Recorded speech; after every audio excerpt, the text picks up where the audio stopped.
Can't get much wronger than this on a flat roof. I mean, first off, this is flat, so that's not allowed. That'd have to be flat. I shouldn't even use that type of vent. Corners aren't rounded. They only went back past a ½ inch. That's why that don't work whatsoever. Didn't prime the metal. Painted the metal first, then didn't prime it. That didn't work at all. Look at that. That's peel and stick.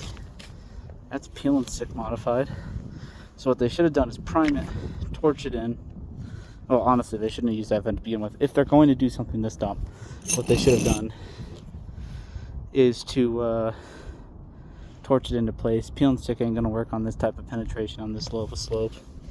And then, if you're going to do it with a non-flexible membrane like this, ideally go past 3 inches on each side. Tight corner, nothing there, no seal, nothing. Didn't prime the metal, it's painted. It's reused too, so what I'm thinking is that this looks like a remodel. Gotta check over the side here, just to be safe. Yeah. So there's the initial roof line. So they extended the house, rebuilt a new slope, put peel and stick on it. I'm gonna guess it's the metal's decently done. I've seen worse.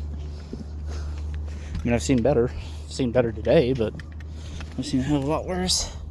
Wrinkles, non-rounded corners, hell, non-rolled in corners too. And then we get over to this little area here. Gotta love this. Sidewall flashing. Look at that. They just ran it up right onto the sidewall flashing. Called it good. And then you have this old head wall flashing. They just nailed it down and siliconed it. Look at that gap right there. I mean, geez, don't need a gauge. Then again, we've got the silicone on steel question.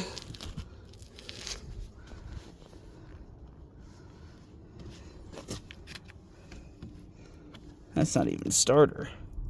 That's just a shingle, the backside of a shingle. And that's all that is. So, bottom edge, that's not ideal.